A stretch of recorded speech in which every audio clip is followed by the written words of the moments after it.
Part 3, Declaration to support cause of action. Brief account history. I opened the bank account with Bank of the Sierra around January 2011. Within the first 3 months of opening the account, 2 fraud scams debited my account, so I went into the Fresno branch and copies of the scam checks were given to me, and the account was closed. Next, a new account number 12 13 91 73 80 was given to me, so the scam companies could not debit my account anymore. Plus, I was told if I wanted to file a fraud charges against the scam fraud companies, I would have to file a police report, then turn it into the DA's office.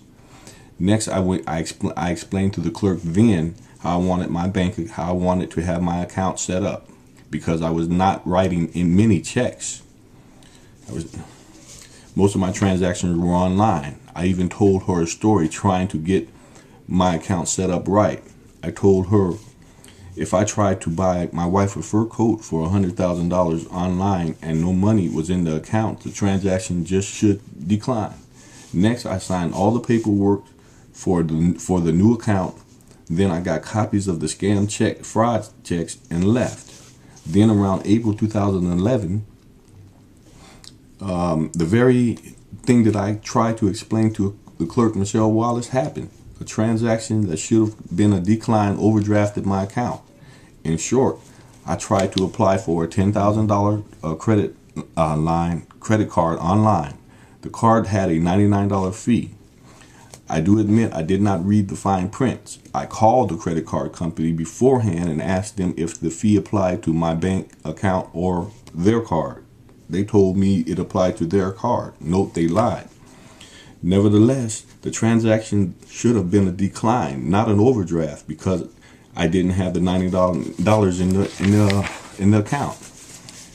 Next, I went to the branch and asked the account manager what happened to my overdraft protection. Plus, I asked her how declined transactions could become an overdraft. Michelle Wallace started giving me her city slick fast talk and told me if I didn't pay the $203 overdraft fee, she would close my account. So I paid the $203 overdraft, the $203, and my account was in good standings ever since April 2011.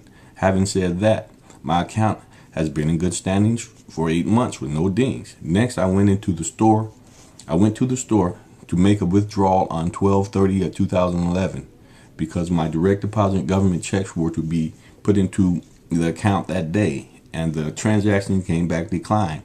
When I called the bank, I was told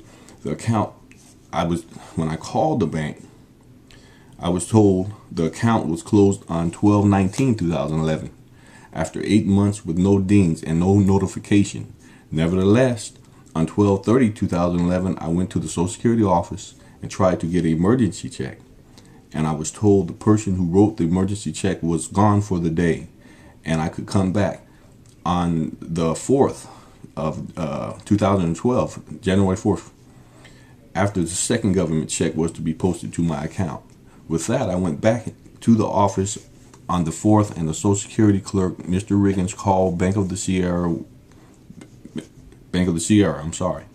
When I asked about the account number, I was transferred to Michelle Wallace again, who told me the account was closed on 12/19/2011.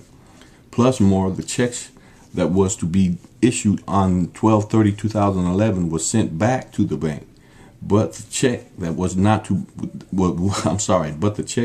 to be issued on 1/3/2012 would be held. She was going to hold the check. So I went into the bank and cashed the check, while the Social Security clerk mailed me out a paper check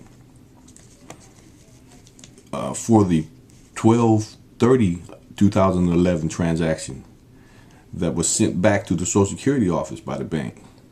That took 7 days to receive. Having said that, I filed a complaint with James Holly, the president, and Mona Carr, Vice VP, Director of Operations, on 1/3/2012. Thus, through email. Then I called President James Holly and was told he was not in. I left a message with his secretary alerting her of the complaint that I sent through email and on the bank's webpage. Then I asked her to forward the complaint to President Holly. Next, I called Monica Carr, Senior Vice President, Director of Bank Operations. Surprisingly, she answered the phone. She answered the call. When I asked her if she'd seen the email complaint, she told me yes. Then she made a reference to closing the account herself, not Mrs. Wallace. She also made a reference to reading court transcripts notifying me that the account would be closed. Right away, I knew Carr was conspiring with account manager Wallace because there was no small claims transcripts. They only have CDs that take weeks to order. Carr was lying about the transaction, and she seemed to be trying to cover up for bank misconduct of Miss Wallace. Nevertheless, I kindly asked her to review the complaint close. Plus, I told her I would forward the complaint to the FDIC so they could review the matter. Next, I received a letter from the VP Carr stating she forwarded the reply to the FDIC, but I was never sent a copy of what they forwarded to the FDIC. With that, the complaint is simple. Wallace and Carr closed my account that was in good standing for 8 months without proper notification, without properly notifying me, because they don't want to do business with me because I'm black. That's how I feel about it. And end of part 2. 3. I'm sorry.